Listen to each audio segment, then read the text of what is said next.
The webinar is live. Okay, good evening, everyone. I'm William Johnson, Chair of the Baltimore County Blue Ribbon Commission on Ethics and Accountability. It's once again my pleasure to welcome my fellow commissioners and members of the public who are viewing the session to this meeting of the Commission on Ethics and Accountability. This is the last scheduled meeting of the commission, and so during this meeting, we will decide on our recommendations to the county, and we will discuss the final process for the final report. As in the previous meetings, I would like to remind everyone about our housekeeping items. The session is being recorded. The agenda for tonight's meeting was shared with the members of the commission directly and is posted on the commission's website. That website is www.blueribbonethics.ubalt.edu. The meeting is scheduled to conclude at 8:30. If we cover the agenda items before then, the meeting will close early. I want to note for our commission members that this is a hard stop. There's another meeting scheduled after hours on the University of Baltimore Zoom, so we do need to conclude at 8:30 promptly. All agenda, minutes, recordings of meetings, and commission materials are posted on the commission's website. We will not be responding to comments or questions posted in the chat. Questions or comments can be shared with the commission by email at blueribbonethics@ubalt.edu. Commission members will have the opportunity to ask questions or comment during the meeting and can do so by raising your hand or using the hand raise function in Zoom. So at this point, we're going to just do a quick review of minutes of the previous meeting. Those minutes were provided to commission members by email earlier this week. So do any commission members have comments or changes to the drafted minutes? If not, can I have a motion to approve the minutes?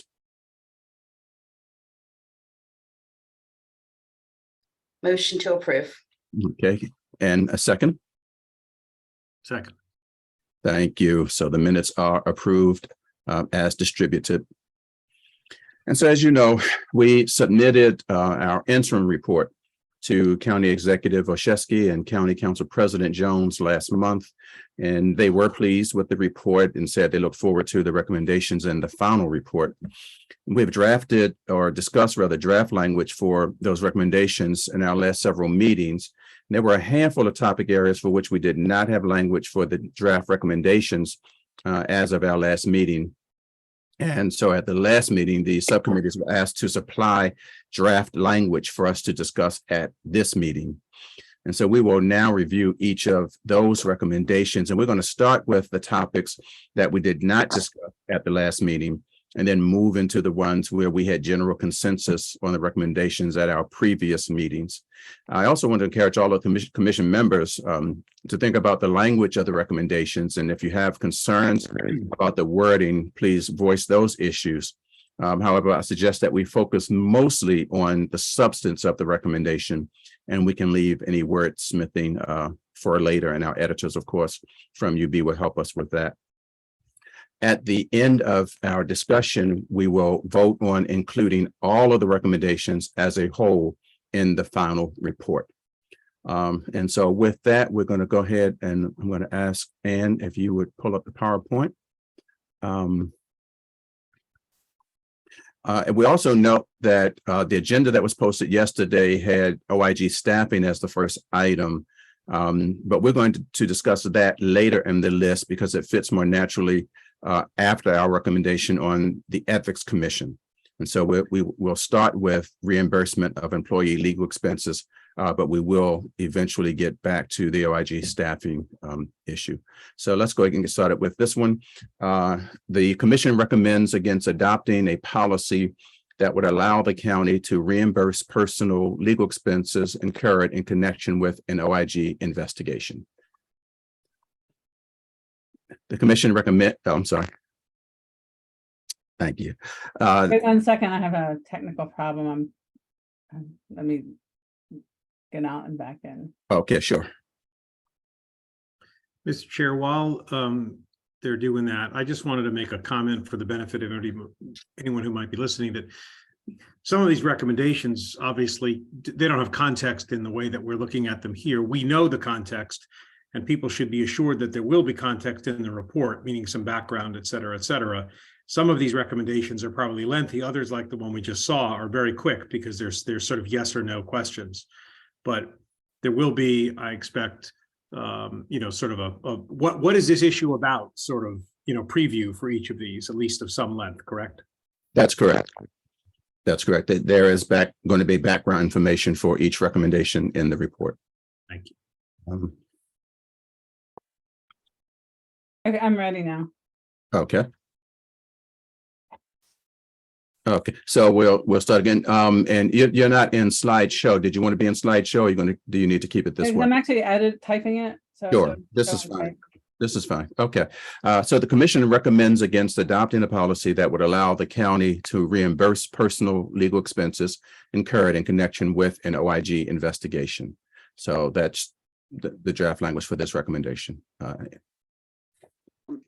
think this was Cindy's, we had drafted, and I think the only question mark we have was whether it would not allow or would not require the county. So I don't know whether anybody wants to, and then Cindy, if you want to weigh in. So, right, so we are also not, for example, recommending that anything about this be in the code or the charter. We did not want to say that we were going to adopt a policy that prohibited it. So this is really just saying that we're not recommending the adoption of a policy that would affirmatively pave the way for it. My view is that going silent on it, which is what this is, basically would allow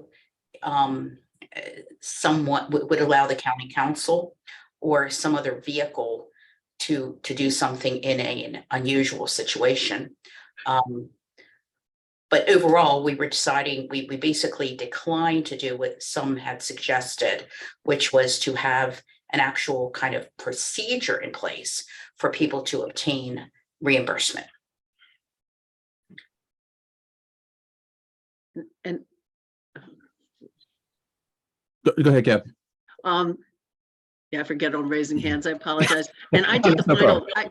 I did the final wordsmithing on this. I think what we had discussed it should be recommends adopting a policy that would require the county to reimburse, because I think we had softer language and I sort of flipped it. So I would offer that friendly amendment to it. Right. I would like that as well. And I think, again, that is consistent with what we think was the consensus that, that again, that this not be required, because I think we all felt that in the normal situation, there would be no need for this. So therefore, we're not going to require it. Okay. I agree with that. Any other discussion on this recommendation? If not, we'll move to the next one, which would be financial independence of the OIG. And that language, the commission recommends that the provisions of the Inspector General Ordinance, BCC Section 3-14-101, and following be added to the county charter at the earliest opportunity, along with language assuring adequate funding of the OIG. That language is added to the charter should also include the following additions. 1, the county executive and county council shall ensure that the budget for the Office of Inspector General is sufficient to provide the services outlined in Section 3-14-106, as the same may be amended from time to time. And secondly, any decrease in appropriations for the Office of the Inspector General from the prior fiscal year in either the proposed or adopted budget shall be accompanied by a written justification for the decrease, which justification shall be publicly posted in time for public hearings on the budget to permit public comment and input on such reductions. So any comment on this topic? I have one comment, and again, this is a little bit of just context, and especially if anybody is following this and doesn't have the full context or the code. The number 2, the first sentence is the first 2 clauses, I guess, our current code. So we're not, the any decrease shall be accompanied by written justification is the current law. There's really an addition here, which is notice, which is shall be publicly posted in time for public hearings on the budget, et cetera, to the end of the sentence. It wouldn't be obvious from this. So I just want to clarify that. Thank you, John. Any other comments on this topic? Yes, I know you mostly want substantive comments, but second line, 3:14:101, that sequence, there should be a closed parenthesis there. Yes, thank you.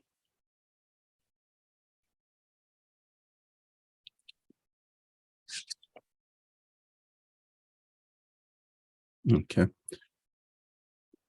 And I mean, those kinds of modifications, if you see them, that's fine. If you catch them now, that's good. So you can let us know. Okay, any other comments? Seeing none or hearing none, let's move to the third topic, OIG access to materials and records. That was Joanne's on our committee.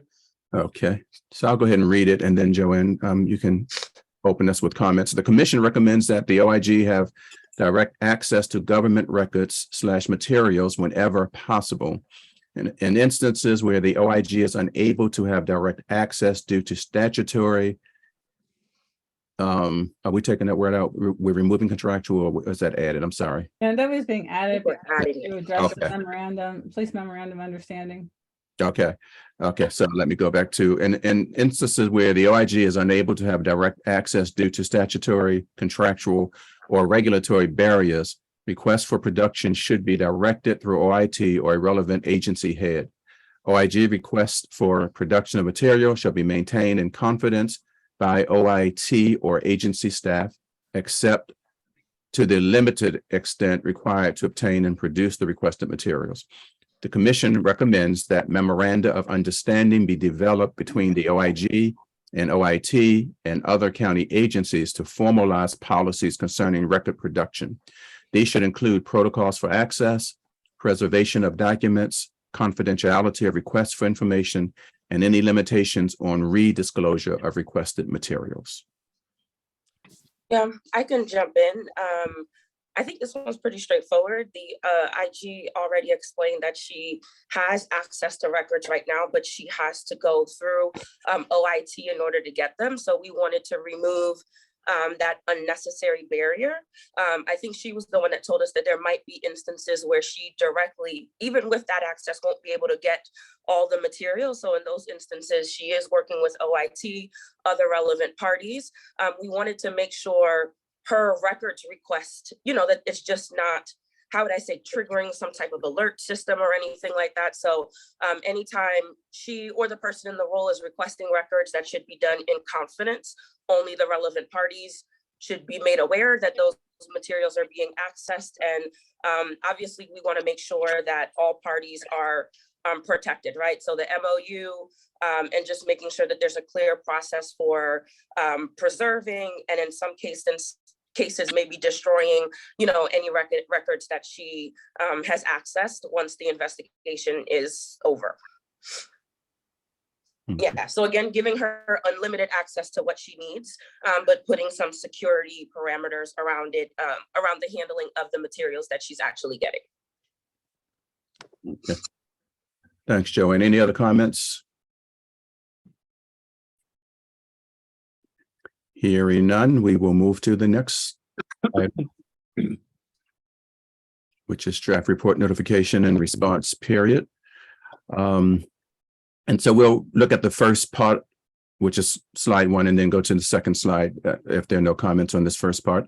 The commission recommends that the OIG adopt a written policy outlining the investigative report process.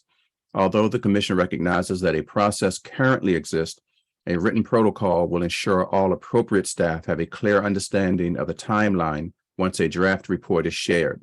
The commission believes the OIG should maintain its current process of sharing draft reports with the CAO, Chief of Staff, County Attorney, relevant agencies head, as well as Human Resources if dealing with personnel issues.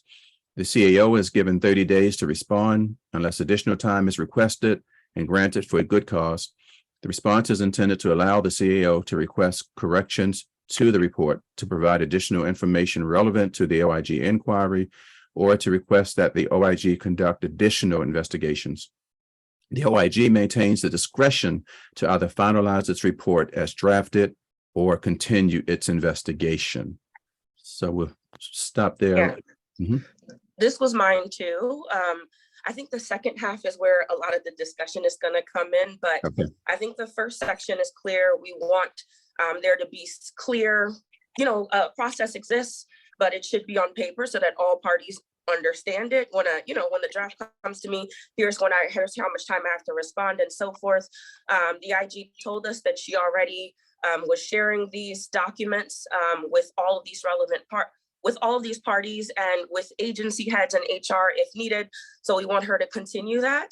I think the 30 days is already, I'm forgetting where the judge, I think 30 days is already the amount of days given for the response. And, again, the response period is just the 30 days is given so that the CAO has enough time to talk to agency heads and so forth in order to write a formal response. And from there, the IG is left with the discretion as to whether or not she wants to continue the investigation or issue the report as is with those responses. Okay. Tom? Yeah, I mean, the last sentence I had a question about, it's basically, it said she has two choices. She can finalize the report as drafted or continue its investigation. Shouldn't there be a third option to incorporate some or all of the requested corrections? That technically goes into the second slide, and maybe this line needs to be moved. Because I think where we were struggling at our last meeting in the discussions is just what happens in the instance where, let's say, the CAO provides information that is clearly it's just factually incorrect. And maybe it changes the investigation altogether. What does the IG do in those occasions, right? I believe she said that she would probably, or the process right now, I don't think it's happened, but she would issue that report with their responses, with a response from her with the correction. And I think where we were left is just that for the reader, it might be confusing. So that's why we tried. Yeah, we have to go to the second slide, but I think the second half of this is where there's going to be a lot of discussion, because I don't think we landed on any consensus at the last meeting. You want to Okay. move to the second slide now to see that and then come back? to Yes. the- Well, before I do that, let me just make sure John had his hand up, and I want to make sure that it's not about this slide. It's actually exactly the same point, but we can wait till the next slide and come back to it. Okay, Kathy, is yours the same? Judge Cox. Mine, it is continued on the next days, but I think it wouldn't hurt to modify this last sentence to just say to discretion to finalize its report as drafted, modify the report, or continue its investigation, because it's clear on the next slide that Tom's correct. All three things were anticipated, and I think that would clarify that paragraph. Okay, and the other point I think is the 30 days. Is the current practice that that the CEO has 2 weeks and then can be granted a 2-week extension, and that's how it becomes 30 days? Is that what it is? I just have 30 days in my notes, so I am not. And we had sort of discussed it, and with the length of some of the investigations that are been undertaken and the reports, we thought 30 days was a reasonable compromise on that. Okay. Okay. The only reason I'm pointing that out is because I don't think that's the current practice, but I don't think it's in writing either. I don't think that's policy. I think it's just a practice of 2 weeks is granted and then a 2-week extension, if I'm remembering correctly, or looking at my notes. Okay. So let's go to slide. Oh, this is okay. So here's slide 2. Once the OIG report is finalized, the CAO should be provided the opportunity to issue a final response for publication with the OIG report if it chooses. In instances where a response from the CAO results in significant factual changes being made to the draft report, the OIG should publish only the final report reflecting changes made based on response from the CAO. along with any final response to avoid public confusion. The OIG and/or county website should include easily accessible separate links to the final report and response. If an investigation does not ultimately demonstrate conduct constituting fraud, abuse, or illegal conduct, the OIG can elect to produce an internal report. Internal reports should be shared with the CAO, Chief of Staff, County Attorney, and appropriate agency head. Such reports are not published. And so, Yeah, I think that first paragraph might be where the discussion is needed. I think, in our discussions, we just, again, when you are going through the report, if the IG is issuing the initial report that has since been changed, the reader might not see the IG's response with the correction.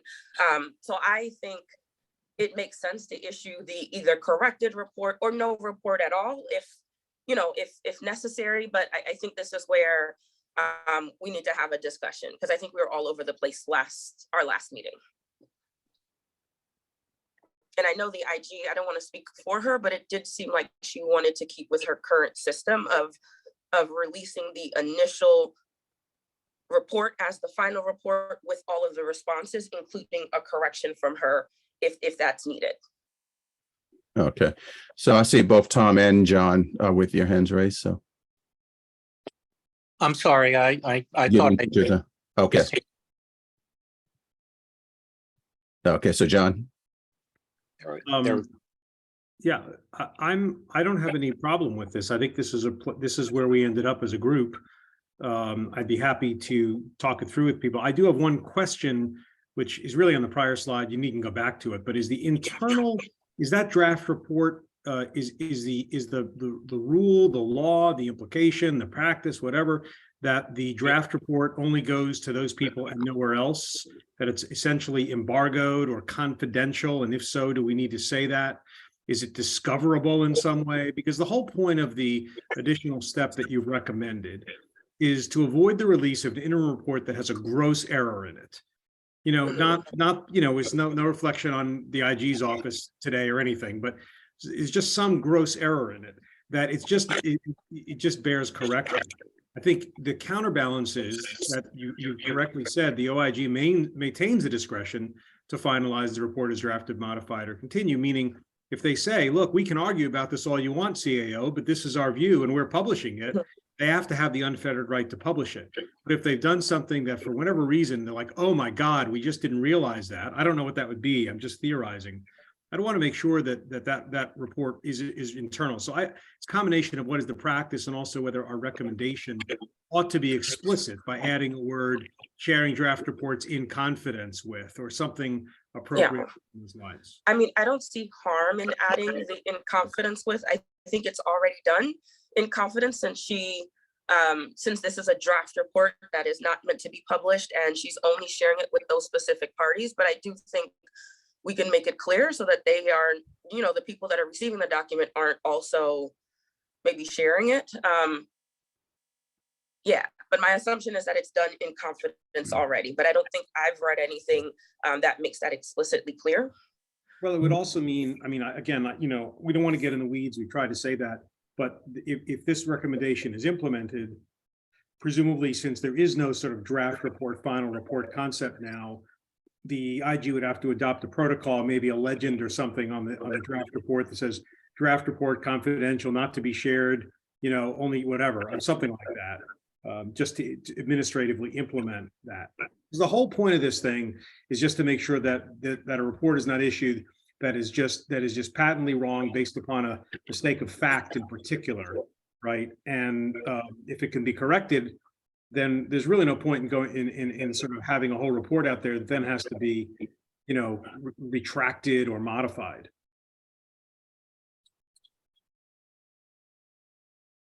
Okay. Yeah, that makes sense to me. I think the only thing we didn't address, now that I'm kind of reading this, is, I want to say maybe it is addressed, like the number of responses.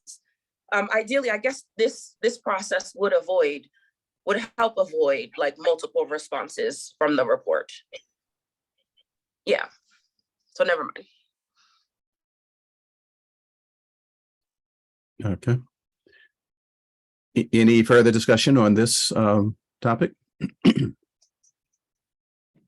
Okay, seeing none and hearing none, we'll move on.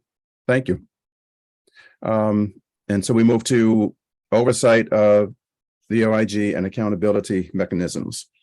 And this is again, slide 1. So consistent with other jurisdictions and best practices we examined, the commission is not recommending creation of an oversight board in deference to the need to protect the independence and decision-making of the Inspector General.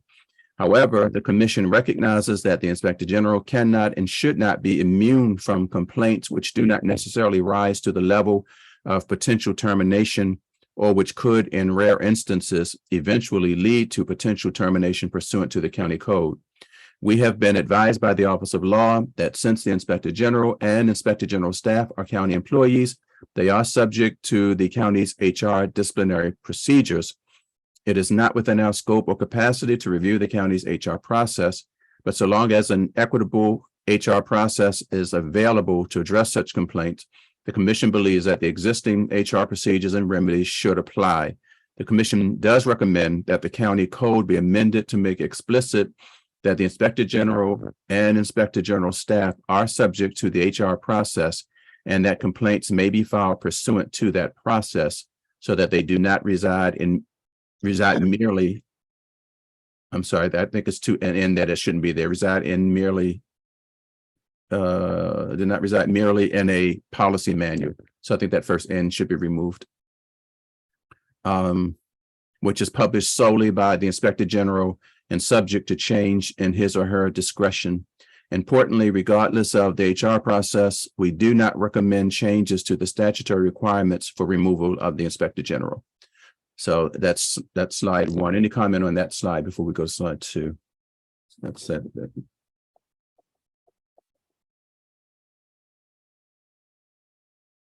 If not, let's go ahead to slide 2. It is also important to have regular review of the Inspector General's office, policies, and procedures against best practices in the profession. The current county code provides for such a review by an appropriate professional, nonpartisan, objective group every 3 to 5 years, and that's in quotes. The commission recommends that the code be amended to specify that such review take place every 3 years so that every Inspector General has one such review during his or her year term. I guess that should be term, and the report can be made available for review by the county executive, county council, and public as currently required by the county code. The commission also recommends the appointment of another blue ribbon commission in no less than 5 years to again assess the office of Inspector General as it continues to evolve. Finally, the commission recommends that the county code be amended to require that the Inspector General shall hold at the time of appointment or be required to obtain within 7 months after appointment certification as a certified Inspector General. Any, Tom? Yeah, the line that begins 3 years so that every inspector has one such review during his or her year term. I think that's a typo. I think it should be during each of his or her terms because they serve a 5-year term and they can serve a 2nd-year term. And ideally, if it's every 3 years, we want to ensure that during both of those terms, there is such a review. So I would change where it says during his or her year term, change it to during each of his or her terms. During each of his or her. Okay, yep. Term singular or terms plural? Terms, because they can serve. More than one. Okay.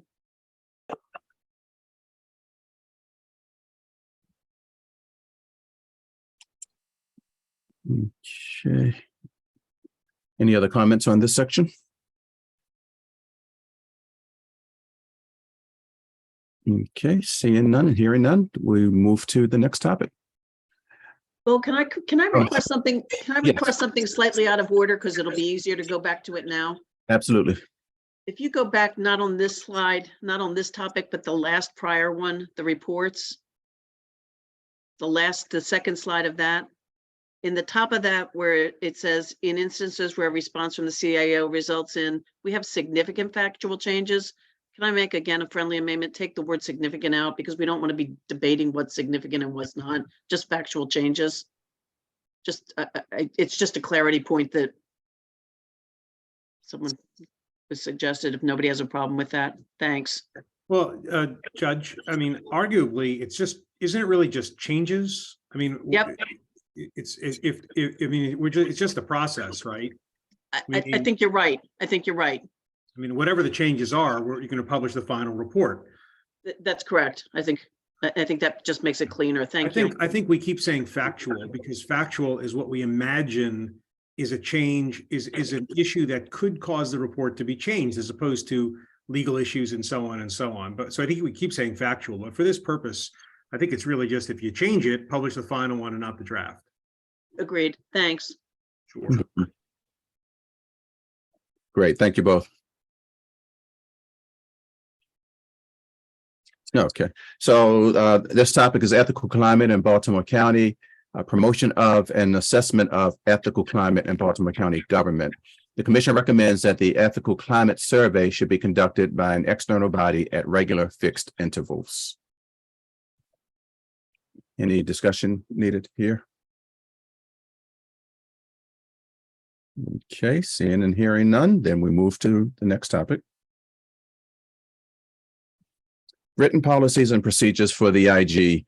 And again, we have 2 slides on this one, so we'll start with the first slide. The commission recommends that section 3-14-106 8 be amended to require the OIG to establish written policies and procedures. These should be published on the OIG website and otherwise available to county employees, so the expectations for interactions with the OIG are clear. Policies and procedures should be written in language that is clear for an average reader, and multilingual translation should be available. Policies and procedures should be definitive whenever possible and should avoid generic characterization or phrases like, and we quote, as a general rule, unquote. These policies and procedures should reinforce the existing duty to cooperate with the OIG. The commission recommends that written policies and procedures should include, but not be limited to, the following: intake policies, investigative priorities, defining investigations and other interview formats, interview protocols, duty to cooperate, policy on recording interviews, who may be present at interviews, policy on outside counsel, note-taking, request for copies of investigative materials for recordings, confidentiality and whistleblower protection, case outcomes, report distribution and publication. Does this list continue on the second slide, Ann? Because we can just continue. Okay. No. It's a little more. So let's stop there, and just any comments on slide 1? And if not, we can go to slide 2.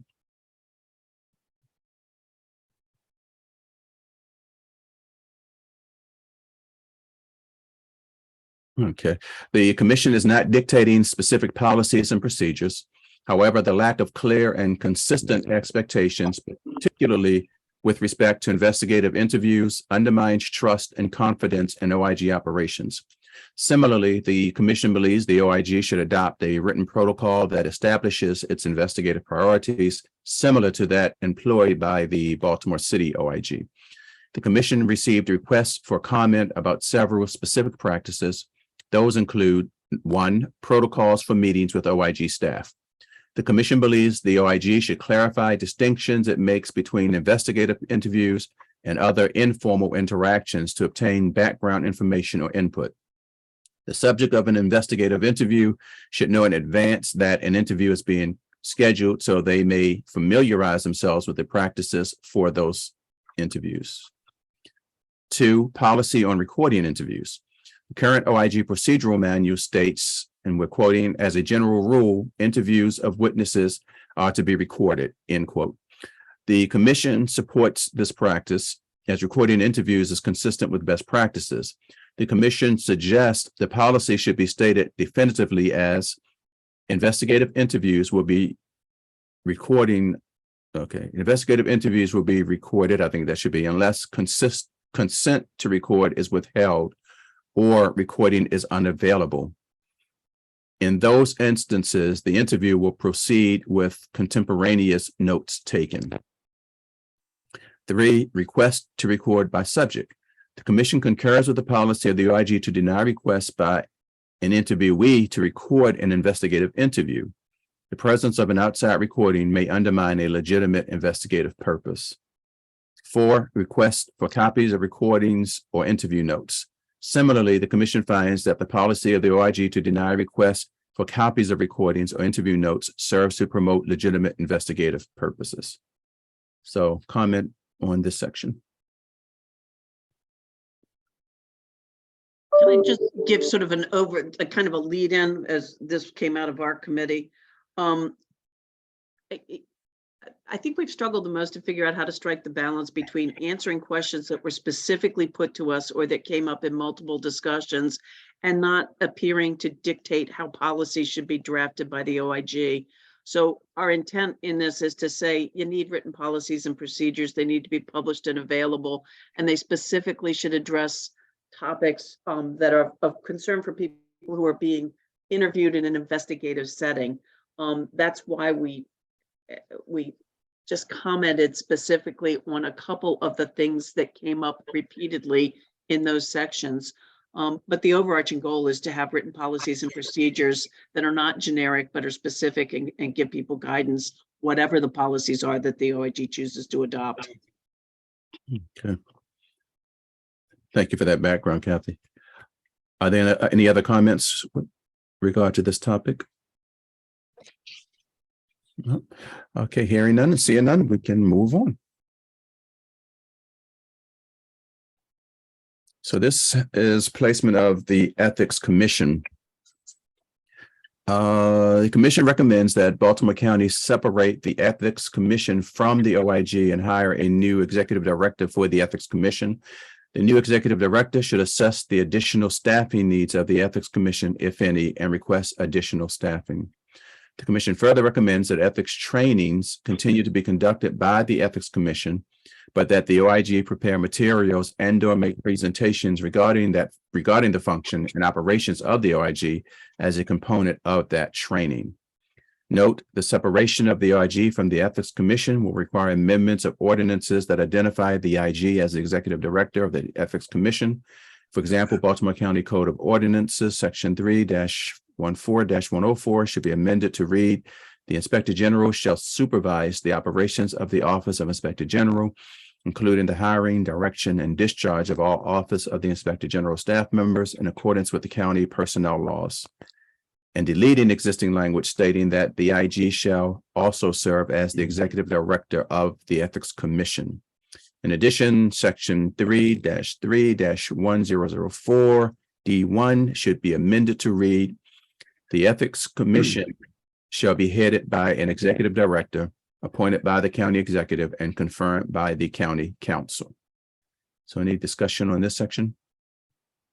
I just want to make more of a drafting point, if I may. I guess it depends a little bit on which lawyer drafted which recommendation, but you know, in some instances we're suggesting code amendment. In some instances we're just saying figure out how to do this. In some instances we're saying the code should be amended to provide.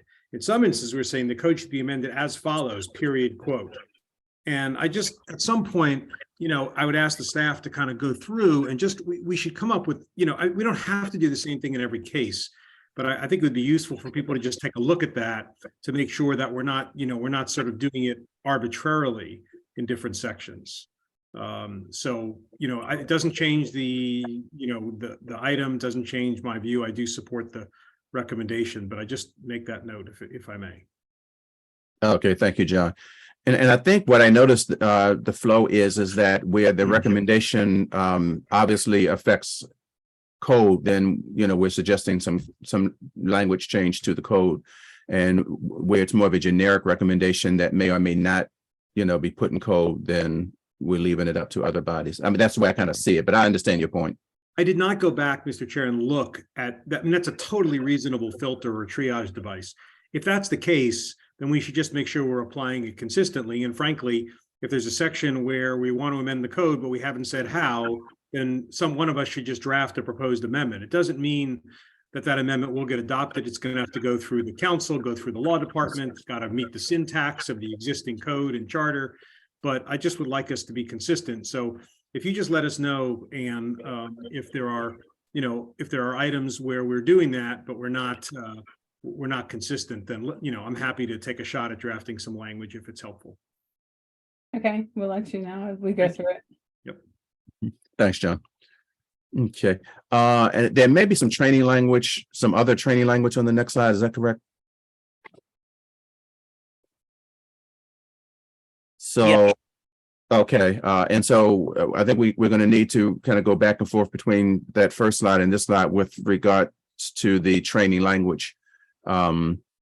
And we may run into some of what John was just talking about here. So training, the commission recommends that the Baltimore County Code be expanded to provide for an annual training program containing 3 modules.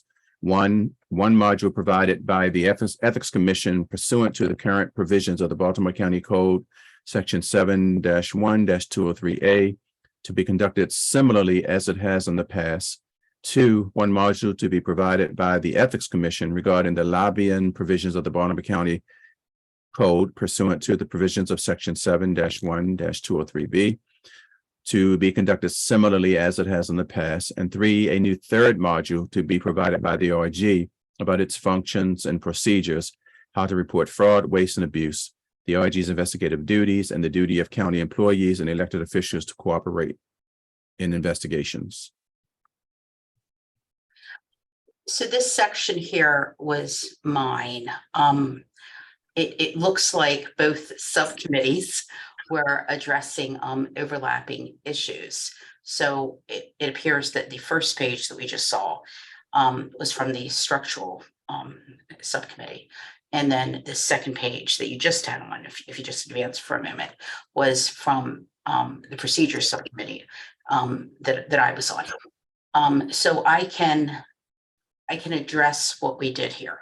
I think what had been discussed had been to have, I believe it was at the last meeting where Ms. Madigan was also there and speaking, but what we had discussed before was this concept of having there be like one training and having it have 2 parts that would be contributed separately from the 2 groups, meaning the OIG and the Ethics Commission.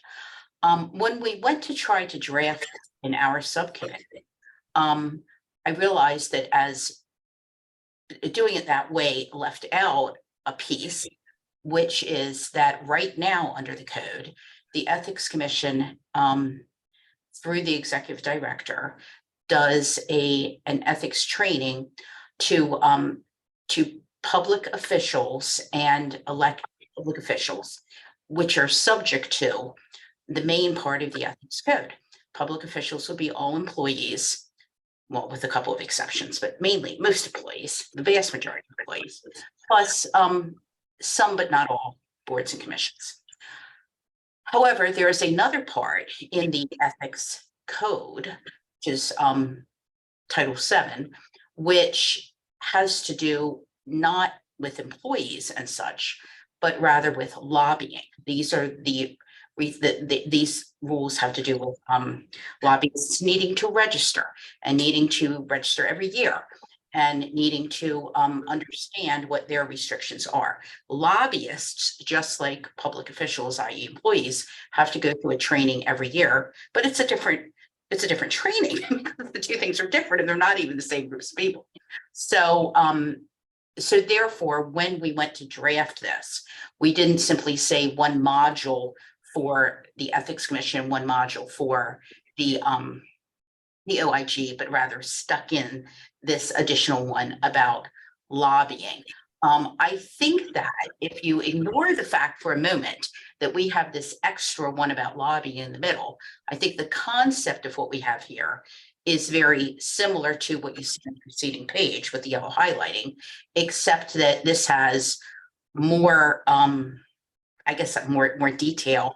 Also, I noticed that yellow highlighted language on the preceding page uses the word function in operations, meaning uses the word operations. I think that's an awesome word to put in there. I like that word. That word is not in one that we did. So.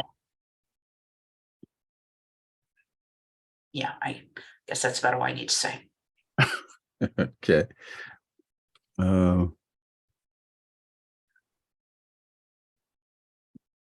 Okay, so we've added that. So with that being shared by Cindy, and I think we should adopt one or the other, not both. Any discussion on which you would prefer? I would suggest the more detailed one. Yeah.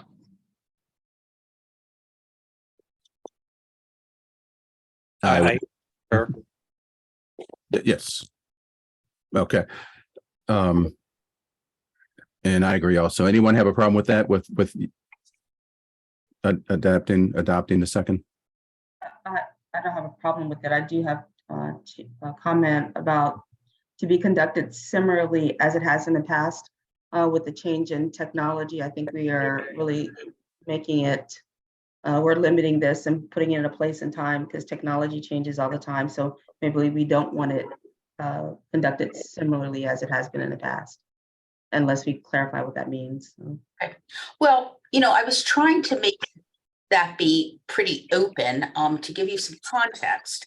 Up until, I believe it was 2022, I believe, I may be wrong, it may have been 2021.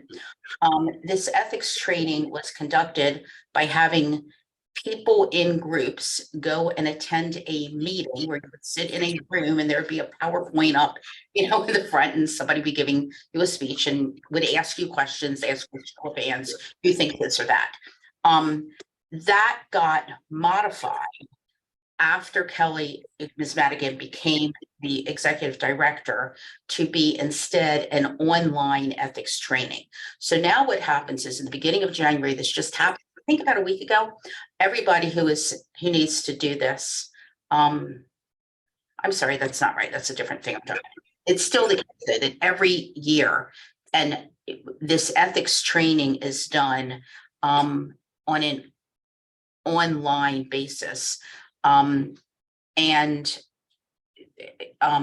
there can be a staff person who's there who is part of this as they're doing it. So my point is that the training has been morphing to take account of the times. Conducted similarly as it has in the past, I guess, so it has in the past been both in person and electronic and in small groups and by departments, been many things. I guess that we could say instead, I guess we could drop the entire provision because the provisions, the cited provisions to the code, 203A and 203B, actually define a little bit about this training and its cadence. So I think in light of that, we could take it out. But so that the commission knows this whole process has been advancing with the times. But yes, the times will advance more in the future. So thank you for the suggestion. Yeah, and thank you for that. The other two more points, the normalizing the language around the fraud, waste, and abuse. And I see that I saw some other language. It wasn't using the waste, but the fraud and abuse. So are we normalizing that language, fraud, waste, and abuse?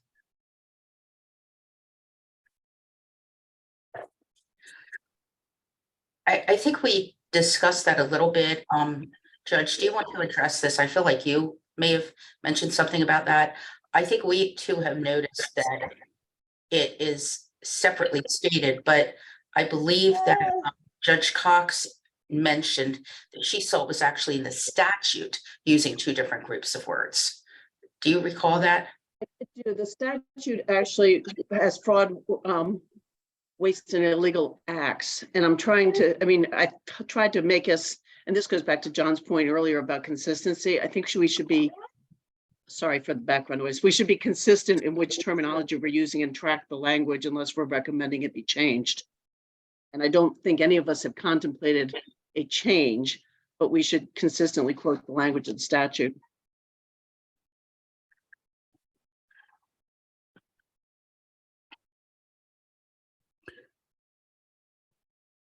Tom?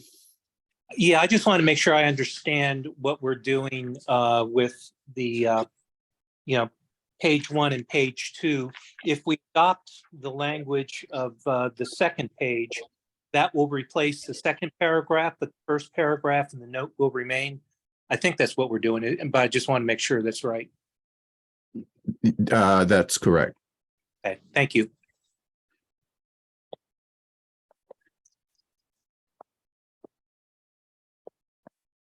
Okay. Any other comment on this topic? I don't have, yes, I think it needs to be clear, the fraud, waste and abuse. I think overarching is the language that I am familiar with. However, if understanding that the code says that, I just think we need to be consistent. I do have one more question or one more comment, since we stressed employees and elected officials here, that we are, I don't remember, but appointees, it does not, is silent on appointees for training. If someone is appointed as opposed to being a salaried employee or elected. So public officials are the people who are required to get the training. And public officials are most employees. There are a couple particular, I guess I'm going to call them non-central departments of the county, which are not under that. And a lot of the boards and commissions. But to be a public official, again, generally any employee is a public official. Any elected person is a public official.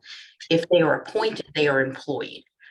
They're an employee. Do you see what I'm saying? So it covers what you're looking for. Okay, thank you.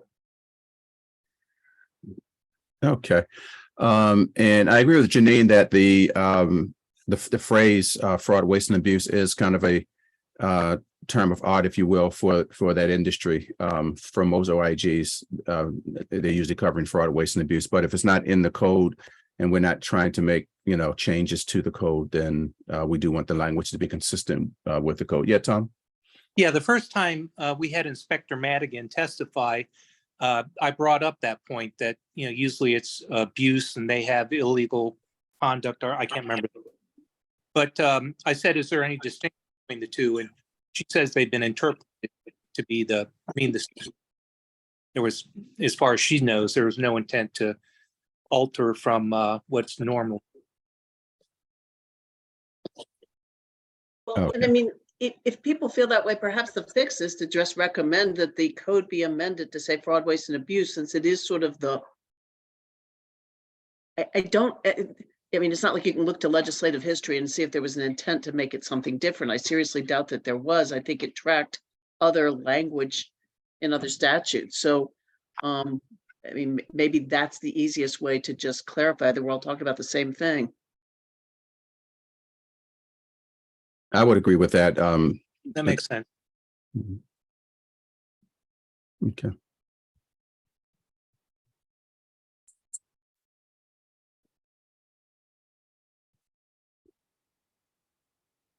If we're going that route, I think the simplest way to get there is that the commission recommend that section of the legislation be amended to replace illegal acts with, whatever.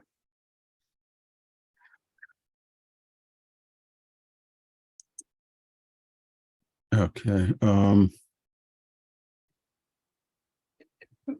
We can add that as a final recommendation at the end of this list. Yeah, that's going to be the best way. I'm not sure where it would fall otherwise. Okay.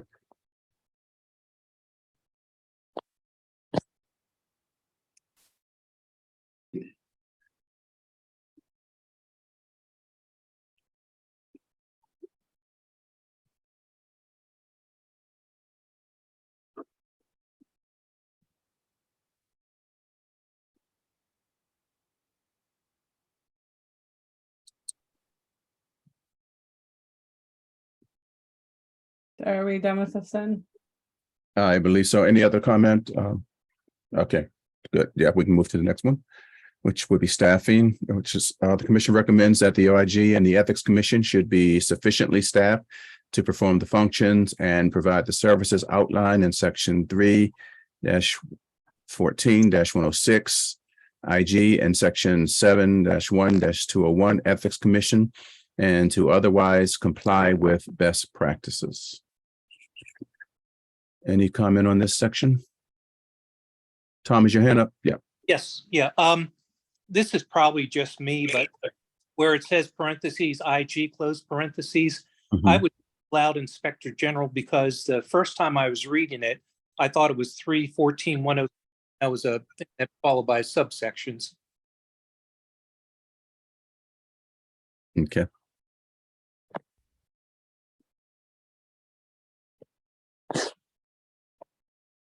In fact, if everyone agrees, if I can ask that throughout the recommendations, wherever we have used those abbreviations, can we spell it out just to make sure it's clear? Even, for instance, where we use CAO, can we, spell out what CAO means or is? Just so Yeah. whoever reads it, it's very clear on it. Idea. Okay. All right. Any other comment on this section? I would like to just comment on what you just said, Will, Okay. regarding the CAO. I've noticed that I agree with having it be consistent in spelling it out. I've noticed that whereas OIG, when spoken of, the word it is always used because, of course, it is not a person, it's a department.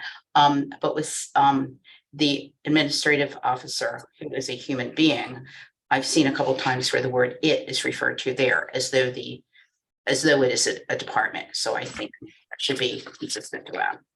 Okay.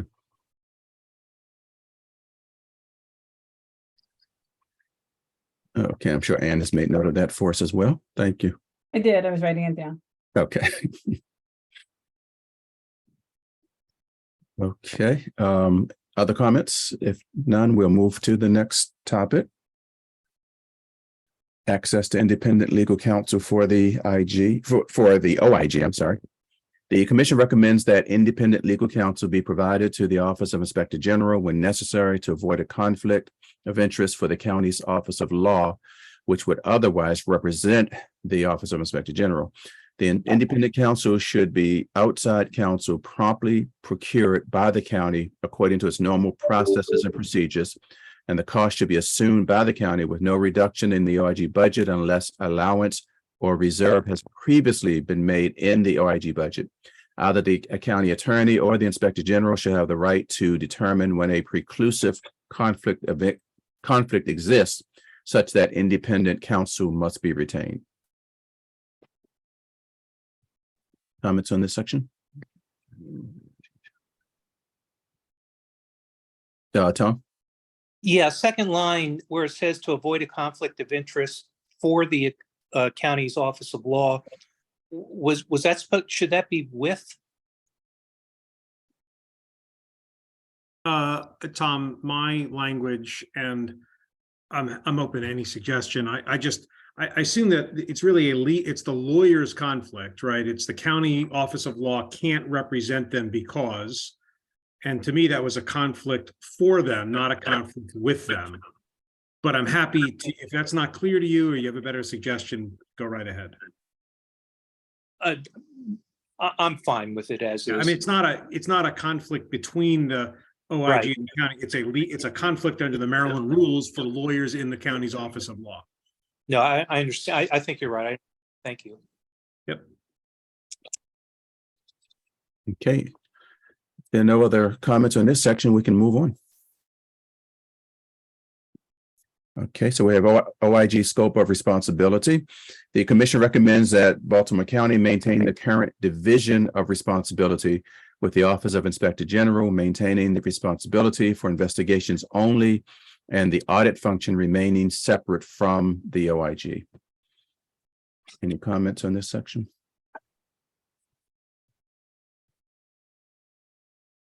All right, seeing and hearing none, we can move on.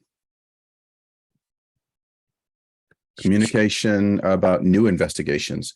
The OIG should promote an atmosphere of cooperation within county government where doing so does not impede an investigation.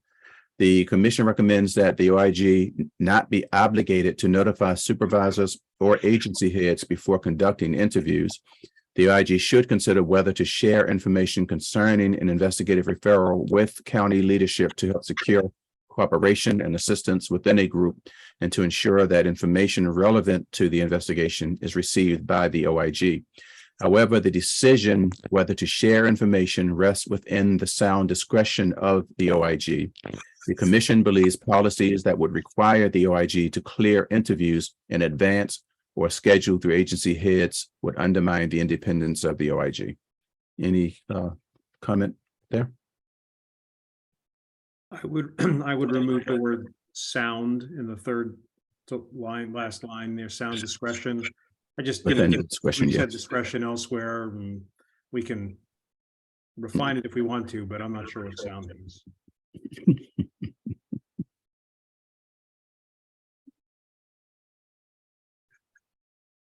I think that's a sound decision, John. Thank you, sir. Kathy, This is along with, we had recommendations earlier, and I'm not sure, it didn't sort of, they didn't fall within an outline, so I think we sort of dropped off one of the things we had discussed before that I think is worth revisiting. There was an amendment to the personnel policy that I think never got sort of released or published that restated the duty to cooperate with the Office of the, with the OIG. And we had previously discussed, and I think had reached an agreement to recommend that that be supplemented to also state that it is a violation of county policy to interfere with an investigation of the OIG. I know we talked about it. I don't think that it was controversial. I think it's sort of, as we, I mean, until we went through all of these together, it didn't occur to me that I think it got left off the agenda. But I think it's worth revisiting that. I think we had language that we circulated on it that was really agreed to previously.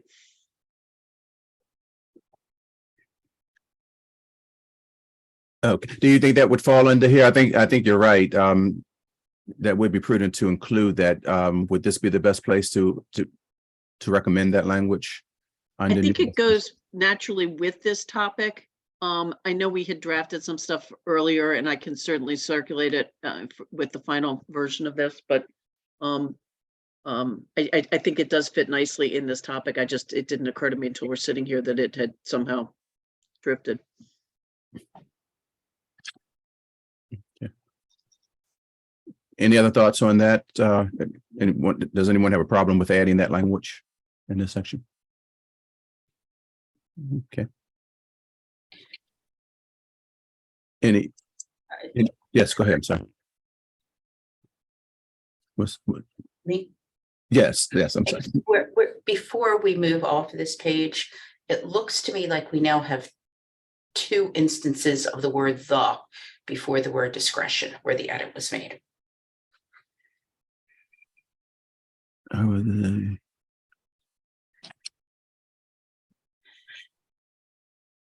You see, people don't like lawyers, but look how useful we are.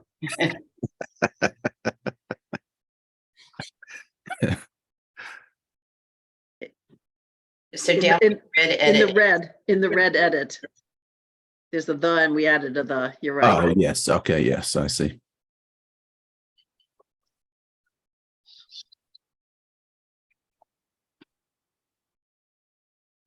Good.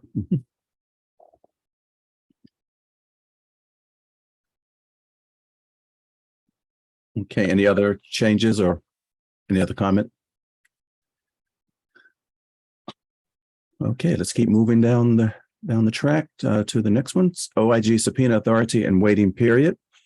Section 3-14-107C currently restricts the IG from issuing a subpoena for documents until 90 days after a request for production of those documents. The commission recommends that this provision be modified to eliminate the waiting period for subpoenas issued to individuals who are not county employees or to outside entities for production of non-county records. And B, reduce to 30 days the waiting period for subpoenas issued to a Baltimore County employee for non-county records or for county records requested but not timely produced. The commission believes the different policies are appropriate since the IG has a statutory right to access county records without the need for a subpoena. Similarly, the IG can request non-county records from an employee who has a duty to cooperate with the IG. However, if records are not provided within 30 days, which period can be liberally extended upon request, the IG should be authorized to issue a subpoena and judicially enforce its request. For outside records, the commission finds no reason to impose a waiting period on the IG. Therefore, the IG should be authorized to issue subpoenas for requests for outside records at any point in its investigative process. Tom? Yes, second to last paragraph, second to last line.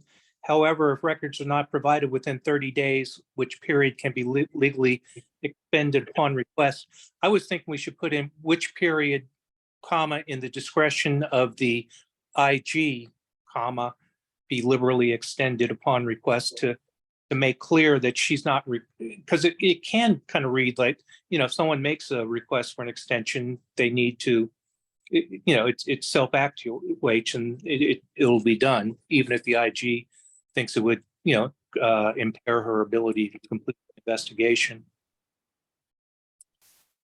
So I would suggest instead, just a slight modification of that, Tom, to say which can be liberally extended at the discretion of the IG. I'm good with that. Okay. Then do we need liberally? What does that add? The liberally piece?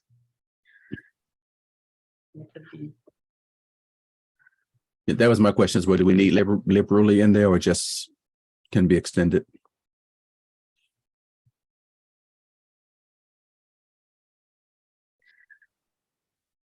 I'm not sure whose language it is, so we're just asking.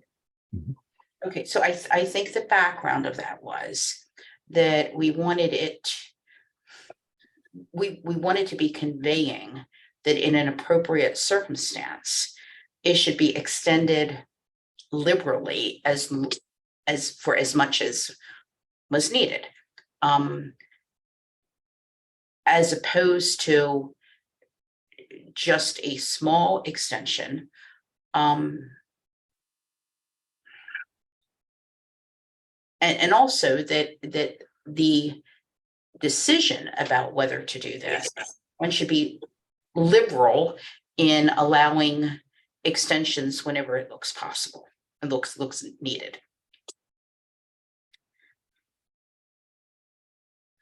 It is kind of a corollary to when you sometimes see in a statute that something should be liberally construed. Mhm. Okay. Okay, I'm just trying to see if we got the sentence correct. However, if records are not provided within 30 days, which period can be liberally extended upon request at the discretion of the IG should be authorized to issue a subpoena and judicially enforce its request. Kathy, I see some stress on your face. I think that just got cumbersome. I mean,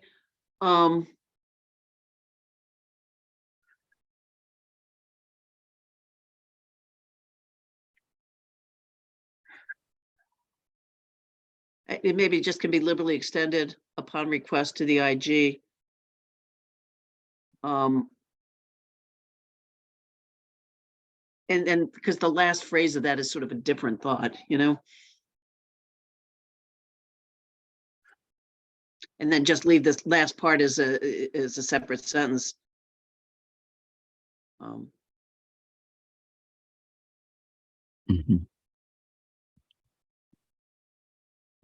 Tom, you have something on that, I see.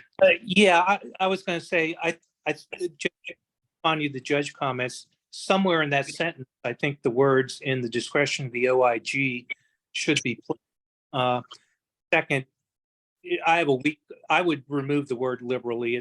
But I'm okay if people want to leave it in. It's strong.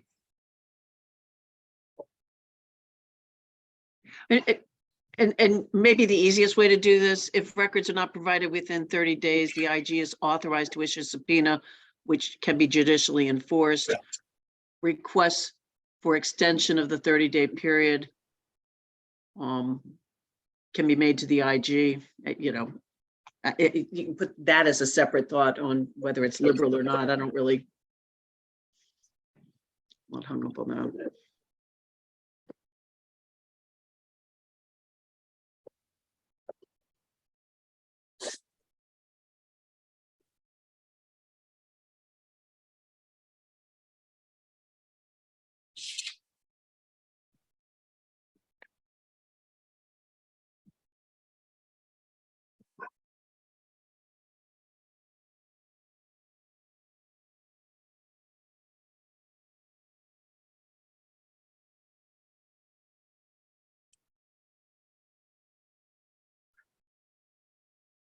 I don't think that's correct, but I think it's most of it, so help me with what I missed. This sentence here.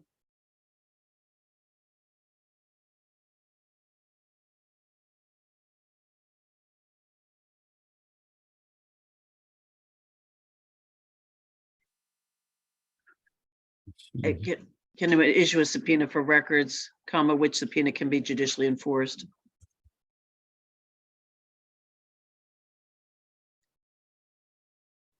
For records. Which subpoena can be judicially enforced?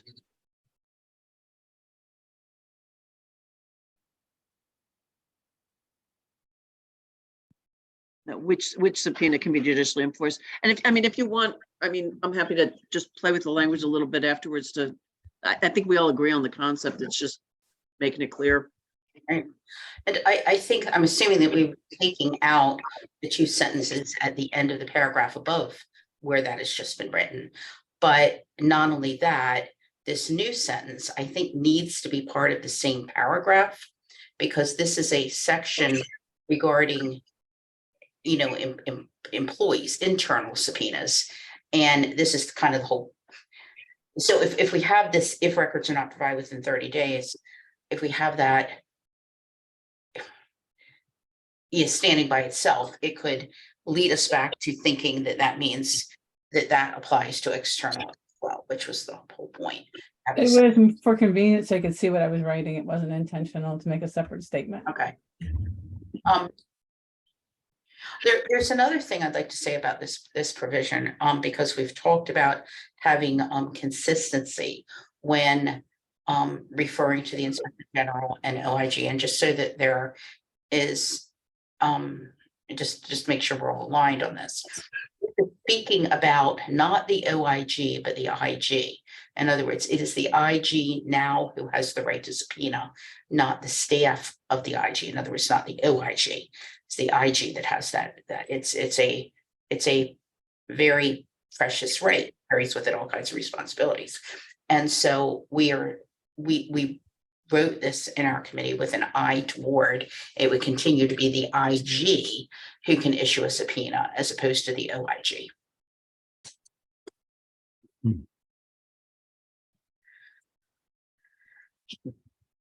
John, did you want to jump in here? Just to say that this is an example of where we say the commission recommends this provision be modified to, and then we provide narrative, but not drafting, right? So that's my point about just trying to figure out which way we're going. Just kind of a flag. You know what I mean? It's in that one of my, that other category. We're not drafting here. We're just saying, do this. And someone else will draft it unless we want to.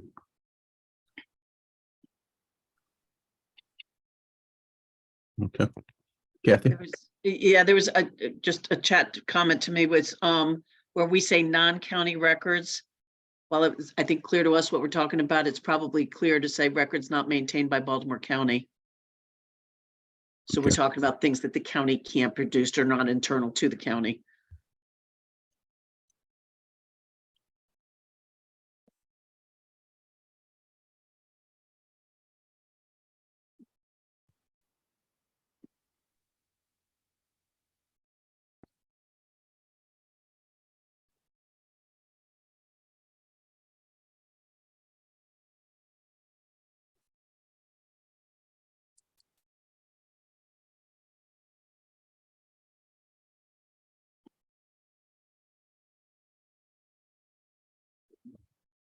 Okay. John, is your hand up again, or did you just not lower it? Okay, good. So, with regard to at least that sentence, are we good with, allowing Kathy to kind of just, deal with the wordsmithing, but we agree with the concept? Everybody's good with that? Okay, good. Any other comment on this section then? Okay, if not, we can move to the next section. Next topic was it?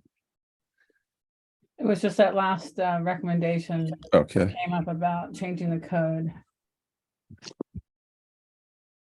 to reflect fraud, waste, and abuse instead of illegal acts. okay. Any comment on that? As a recommendation? Okay, if not, okay. So that was good. Thank you for that discussion. We now need to vote on including all the recommendations that we just discussed into the final report. Mr. Chair, I do have a comment, Yes. sorry. Yes, yes. There was one slide that commented on the types of ways we were delivering. I don't remember whether it's training or the message or the information. So just in general, while it should be clear, but there should be a comment about accessibility. If we're talking about different languages, then accessibility period should be mentioned, or well, it should be probably code for the county.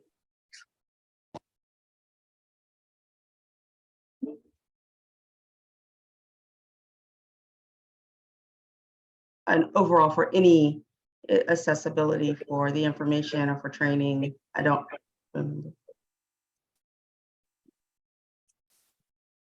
Thank you.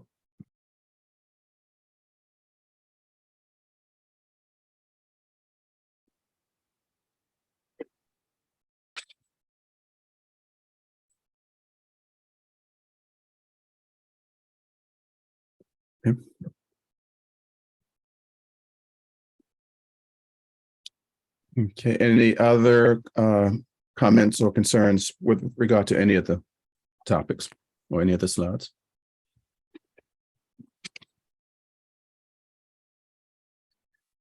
If not, then we now need to vote on including all of the recommendations that we have discussed into the final report. And so I'm going to ask for a motion to include all of the recommendations we just discussed in our final report. Well, we have something in our materials called general recommendation language. Are we doing that as well at this time? It's on the last page of the PowerPoint. That was sort of general language that had been circulated for sort of the overview section of the report as opposed to recommendations.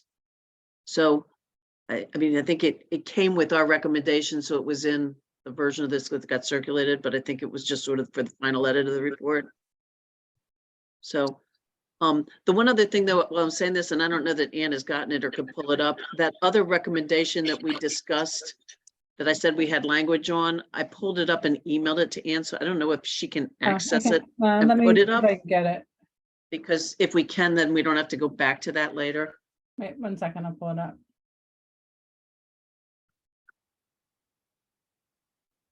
This was tasking my multitasking abilities. Much more efficient.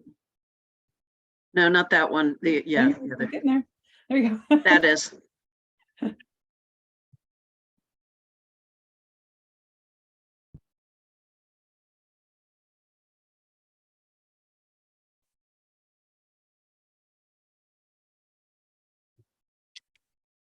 Okay, so the commission recommends that code of conduct revision 2021-007 be distributed to county employees and that online training on the requirements be mandated. Following this initial training, the commission recommends that training on the role of the OIG and the employee's duty to cooperate be added to new employee onboarding requirements. Commission also recommends that the code of conduct revision be amended to clarify that it is a violation of the code of conduct for an employee to obstruct or attempt to interfere with an investigation or action by the OIG. Tom? Yeah, I'm sorry. I should have brought this up when we got to it, but on the topic investigative practices, there's a note at the bottom. Say, include duty to cooperate by county employees or whistleblower protections, ? Should we resolve that? This one actually resolves the duty to cooperate because that's where it came in. And there's whistleblower protection is mentioned within the things that we're asking be included in the written policies and procedures to be adopted by the OIG. So I think it is covered. Okay. But if you all think more should be added, I'm happy to talk about it. No, I just saw the note at the bottom. And I thought it was something we're supposed to address. Okay, Joanne?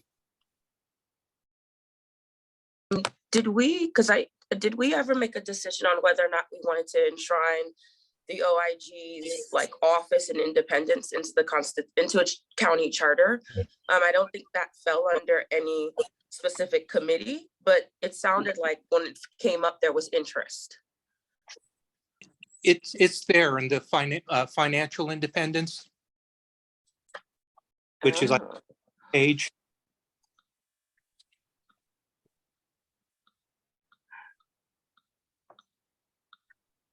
Financial independence of the It is. there. Mhm. Commission recommends that the provisions of the Inspector General Ordinance be added to the county. Oh, charter. I see it. I see it now. Sorry.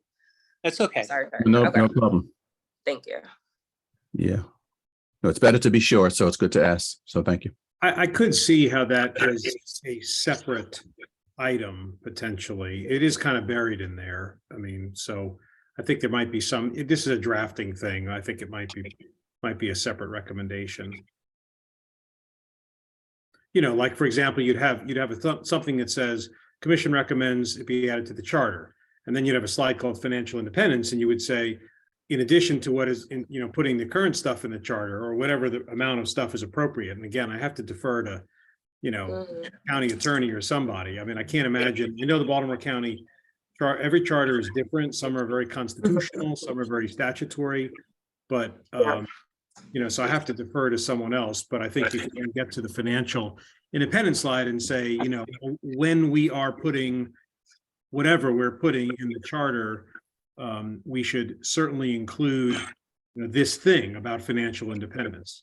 But I'm sure that all of the code is not, I assume all of the code is not going to end up in the charter. We're really just trying to say, by putting it in the charter, it's harder to get rid of the IG. It's that, right?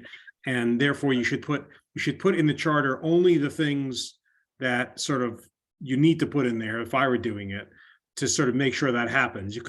I certainly wouldn't be putting this entire section or article, whatever it is, of the code in the charter, but I have to leave it to somebody who knows the county code and charter structure better than I do. The city IG, which I just happen to know from before, is in the charter. It actually is charter language. It doesn't include everything. I would say it does not include the level of detail that is in the code, but it does put was approved by the voters. It is in the charter. So if that's a useful reference point or something, someone can take a look at it. But I think that's more of an implementation step than a commission step, frankly. Mhm. Okay. Tom?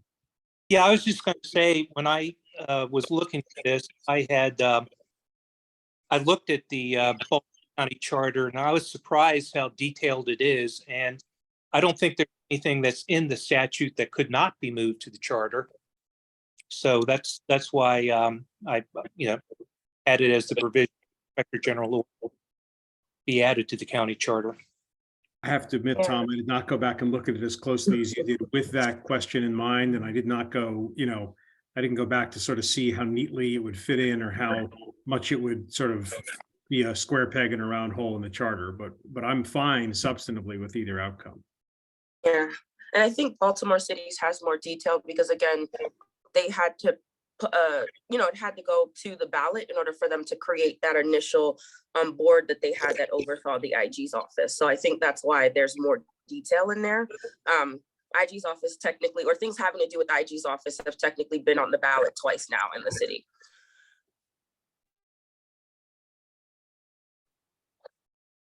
Okay. Okay, so we agree that this will be a separate recommendation, but we will keep the language from the other recommendation that includes charter. Okay. Yeah, Tom? Yeah, I don't care if it's a separate recommendation, but it fit under financial independence because we decided that that was one way we could safeguard her independence by moving the protections into the county charter. But at the same time, if you want to move it somewhere else, I don't have a problem with that. Okay. Okay, is there anything else that we're missing before we take a vote?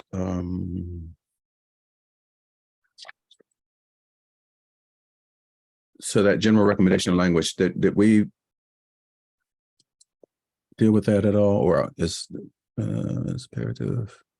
I'm sorry.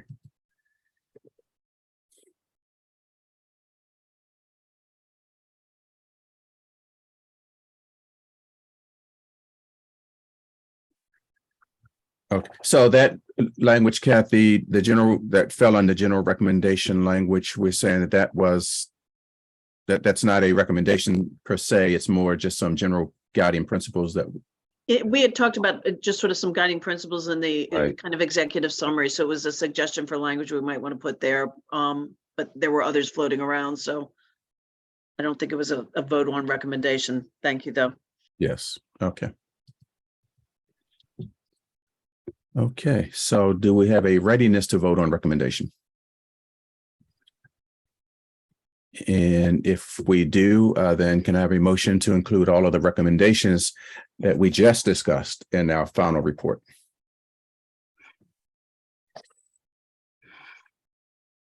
I'd make a recommendation that we vote to approve the commission recommendations that have been discussed this evening as amended. Okay. Second. Okay, it has been moved and second. All in favor? Aye. Right. Okay, any opposed? Okay, thank you. So the recommendations will be included in our draft report. So thank you very much, and thank you, Anne, for your note taking. Are there any other topics or recommendations that commission members want to suggest for inclusion in our final report beyond the recommendations that we just voted on? I think we kind of covered that. So the structure of the report, and I'm going to just kind of go over that. It starts with an executive summary, which provides a short history of the Baltimore County Office of Inspector General, a brief overview of our work as a commission, a list of the guiding principles that the commission recommends to guide the relationship between the OIG and the county and to guide the operations of the OIG, and a list of our recommendations. The commission's process is then discussed with a discussion of our research and fact gathering process, and that's followed by a list of the topics we explored via that research and fact gathering process.